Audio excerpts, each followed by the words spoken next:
especially in not Ho Chi Minh City, because he hates that word. So.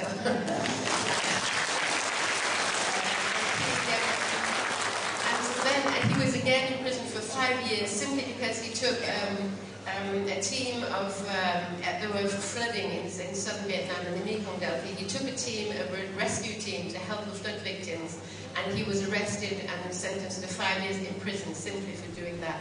And the communist regime said because only the government has the right to help people, but other people it's considered. I think the charge was undermining national solidarity or something very strange. But he was in prison for 5 years for that. Released thanks to, again, international pressure. The Dalai Lama, His Holiness, set up a committee to campaign for his release. He was released in 1998, but as he said later, I was released from a small prison into a bigger one. And so he was again spent under house arrest, and that's his situation today. He's under house arrest. Every time he steps out of his temple, he's arrested, he's detained, his communications are monitored, and his visitors, some people can visit him, but it's extremely difficult. There's a police sort of police office outside his door. They wear uniforms, or sometimes you can't tell who they are, but there's a cafe also. They're watching him 24 hours a day, so he's totally under detention now. But despite this, he keeps on sending appeals for democracy.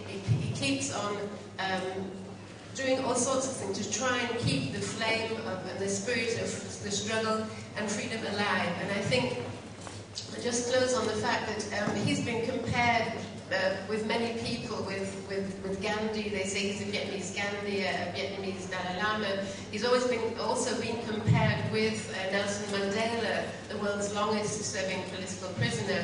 But I think for us, certainly people who are concerned with Vietnam, the big difference between Thich Quang Do and Nelson Mandela is that Nelson Mandela was free because the world knew about his imprisonment, and the world set him free. Thich Quang Do has spent as long as Nelson Mandela in prison, but he's in isolation, and Hanoi is doing everything to make sure the world does not know about him. So this meeting today and your presence here in supporters is one way of trying to get this wall of silence broken, so the world will know about Thich Quang Do, they will release Thich Quang Do, and ultimately release all the political prisoners and all the people of Vietnam who are living in what Thich Quang Do calls the great big prison of Vietnam today. So thank you very much.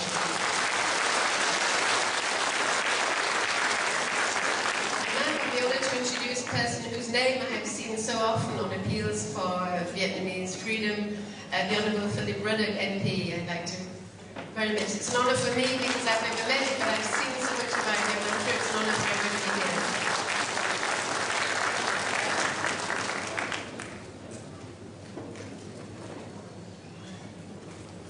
Lan cũng rất là hân hạnh được giới thiệu một người mà Lan chưa gặp bằng xương bằng thịt, nhưng mà đã thấy tên trong tất cả những cái kiến nghị để đòi hỏi tự do dân chủ cho Việt Nam. Xin chào dân biểu của Philip Ruddock.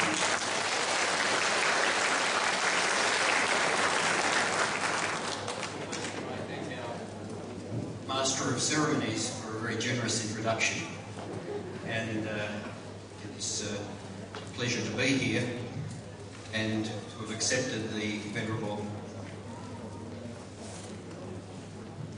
or the occasion to commemorate the important work of the Most Venerable Thich Quang Do. But the Venerable Thich Quang invited me to be here today as chairman of the organising committee, and I'm delighted to be able to be present. I note that you have a number of international visitors, as Laurie Ferguson mentioned. We hope to be entertaining them in Canberra this week. I'm delighted to be here with my friend, representing the Leader of the Opposition, Dai Lee, and also the Mayor of Bankstown, councillors from Bankstown and Fairfield, as well as religious leaders. And as I look around the room, many friends of long standing. Can I also acknowledge the President of the Vietnamese community who is with us today. As I thought about this occasion, it reminded me of the importance of my own religion to me. And if somebody sought to deprive me of that choice, to strip the leadership of the church to which I was a particular adherent of his or her role, and to seek to ensure that I could not practice my religion with those who were similar believers, I would be horrified.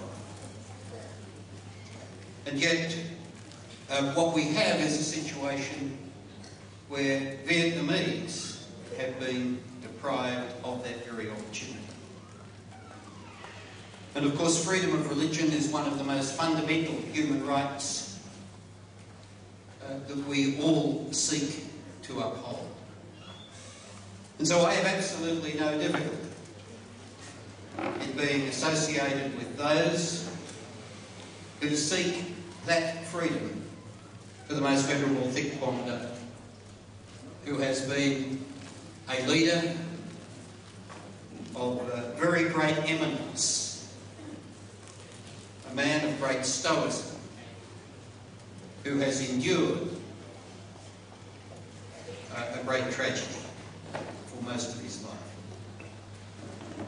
And it is appropriate to bring pressure to bear. And I see it in terms of these poems with my friend, Mai Van, who will speak to us later on about his poetry. But an occasion like this should, I hope, bring additional pressure on Vietnam to change. They say they want change. Well, I've been associated in many ways with numbers of you around this room over a long period of time. I think back to my days in the Committee for a Free Vietnam. I saw that Buoi Phat Hanh was mentioned before, and I was one amongst many who worked for his release. And here in Australia, one of the privileges that we have is that we can enjoy that freedom, and we can work to achieve the same sort of freedom for all Vietnamese.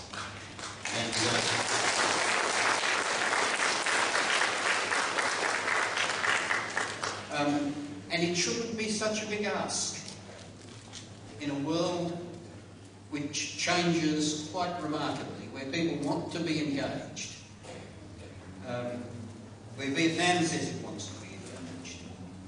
Well, we'll find engagement tremendously easy if it's prepared to make the change, to free people like the Most Venerable Thich Quang, to give to all other Vietnamese the freedom to choose, to hold elections.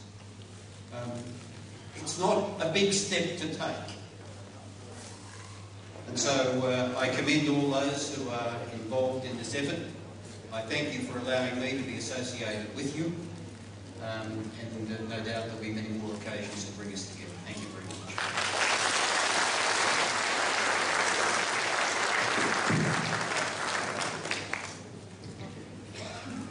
Thưa quý vị, ông xin được chủ động giới thiệu tiếng vang một vài lời ngỏ tất cả chúng ta trước hết là ghi nhận sự có mặt đông đảo